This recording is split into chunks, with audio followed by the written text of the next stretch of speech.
magpapahuli. Pag-usapan ni bakbakan. Muli na namang mapapanood ng mga Pinoy boxing fans ang tinaguriang Magnifico ng Philippine boxing, ang ipinagmamalaking mandirigma ng Bohol, si Mark Magsayo. Si Magsayo na dating WBC featherweight champion ay rank number 2 sa WBC sa Super Featherweight Division.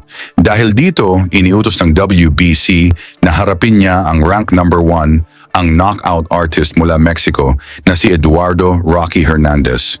May record itong 37 panalo, 2 talo at 32 knockouts.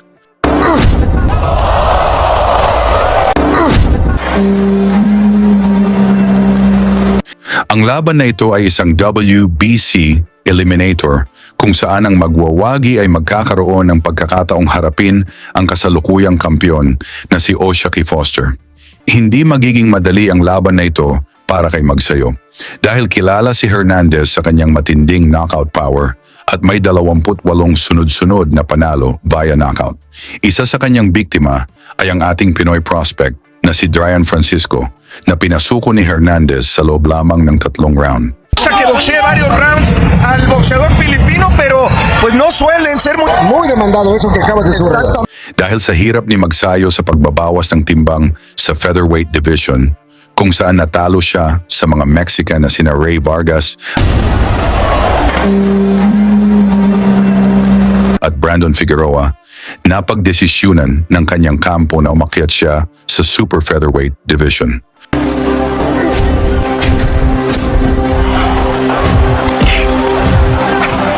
Dito sa bagong timbang, mas naging komportable na si Magsayo at agad niyang ipinamalas ang kanyang lakas at bilis.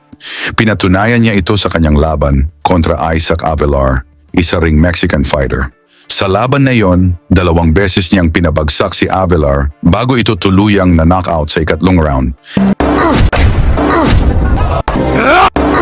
Dahil sa lakas ng suntok ni Magsayo, muntik na ito bawian ng buhay at mabuti na lang na isugod ito sa ospital.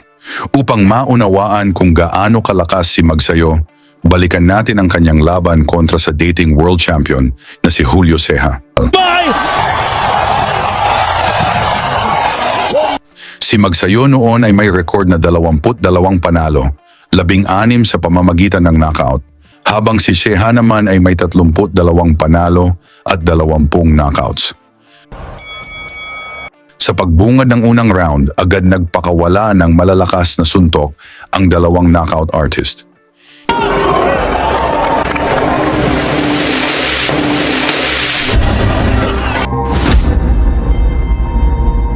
Isang mabilis na kaliwa mula kay Magsayo ang nagpabagsak agad kay Ceja. Ngunit nakatayo pa rin ito bago matapos ang bilang ng referee.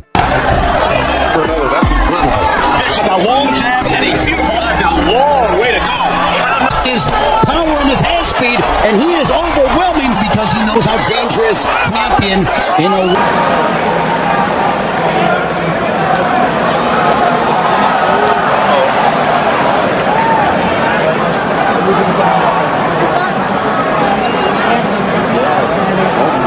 namang sinamantala ni Ceja upang maipatama ang isang solidong left hook sa panga ni Magsayo na naging dahilan ng pagkabagsak nito.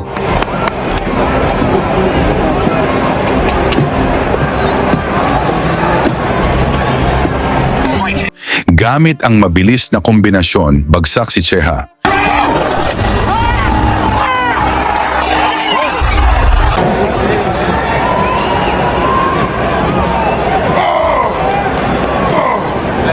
Diretso itong tulog at agad isinugod sa ospital. Sa inyong namang palagay, kaya ba pa bagsakin ni Magsayo itong si Hernandez? Pag-usapan na lang natin yan sa baba at banggitin nyo na rin ang inyong lugar para alam natin sana umabot ang videong ito.